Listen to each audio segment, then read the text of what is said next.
Welcome back to another tabletop review. Today we'll look at 12 gauge magazine speed loaders, homemade versus store-bought. If you own a magazine-fed tactical shotgun, you certainly know that loading shells into the magazine can sometimes be a pain, especially on your fingers. I had an event coming up where I would need to reload my shotgun's magazine several times. I wasn't looking forward to that. That got me thinking, does Maglula make an autoloader for 12 gauge magazines? But of course they don't. Too bad. I use their 9mm and AR-15 loaders all the time. They're great. What I did find was a shotgun magazine autoloader on Amazon for about $23, which I thought was a little high, but okay if it really worked. My magazines are for my Rock Island Armory VR80, and the ad for this autoloader stated that it would work for my magazines. Great, I went ahead and ordered it.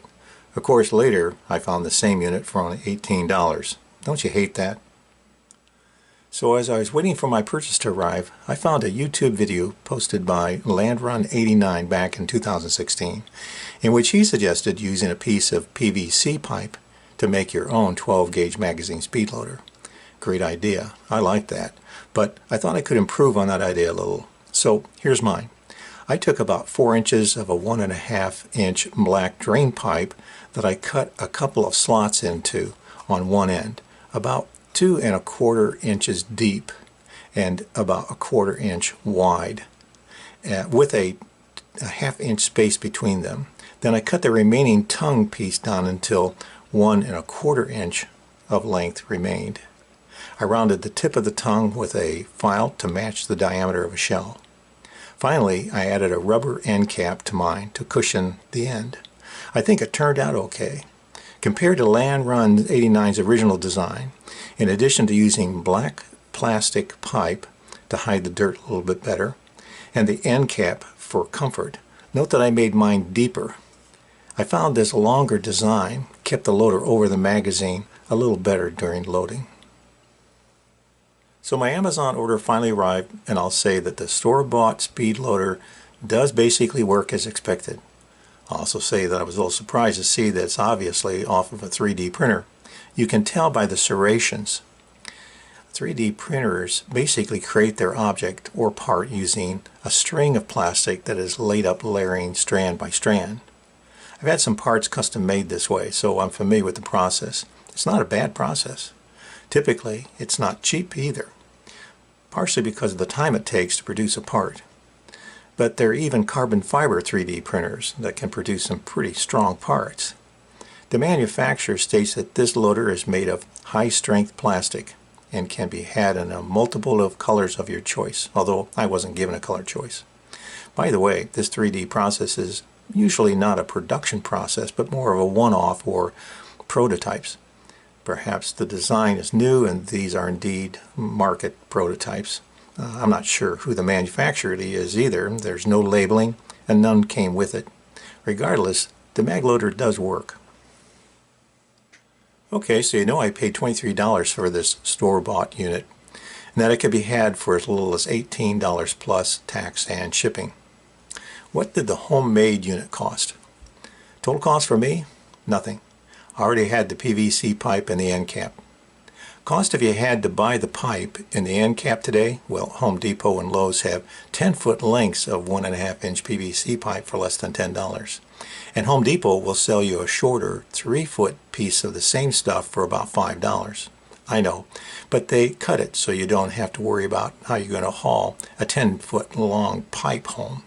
They expect to pay between $2 and $6 for the end cap in either plastic or rubber, if you want to add that, which I recommend. If you get the rubber cap, it'll come with a clamp. You won't need the clamp, of course. If you don't have a router or a hacksaw blade, you'll need something to make the cuts in the pipe, and sandpaper or a file or something to clean up the cuts. Now, the homemade loader may cost less to make if you're handy and assuming you already have what you'll need to make it. However, a better question is, which speed loader works best? By the way, if you enjoyed this review, be sure to like, share, and subscribe.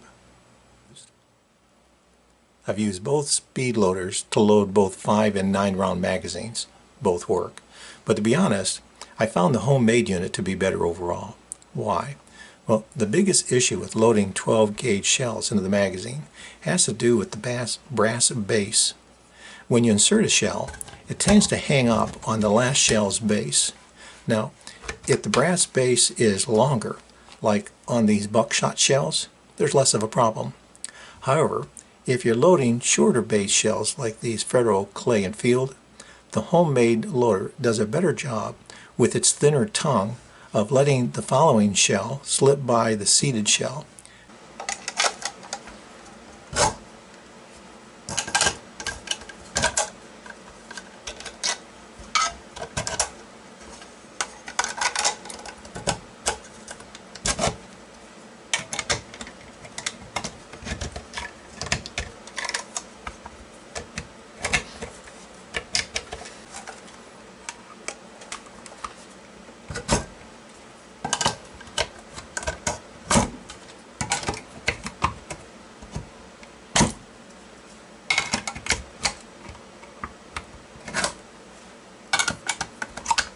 How much smoother? Well, I decided to time myself loading a 5-shell magazine by hand with the store-bought unit and with my homemade speed loader. I repeated the loading trial 3 times and took the average time. And here's what I found. I was a little surprised. While the store-bought unit was certainly easier on my fingers, it wasn't that much faster compared to loading short brass head shells by hand. My handmade speed loader worked noticeably faster than the store-bought unit and took only half the time of loading by hand.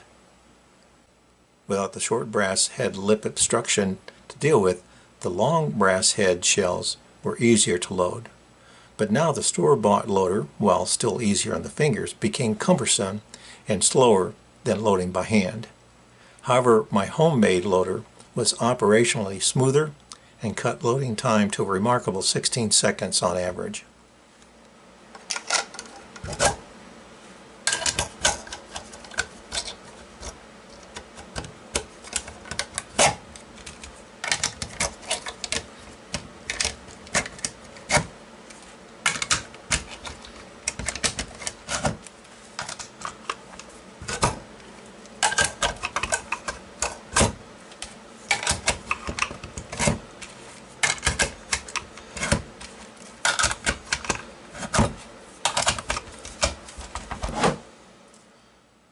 The other advantage of the homemade loader is the fact that you can design it and modify it to fit your own magazines if you need to.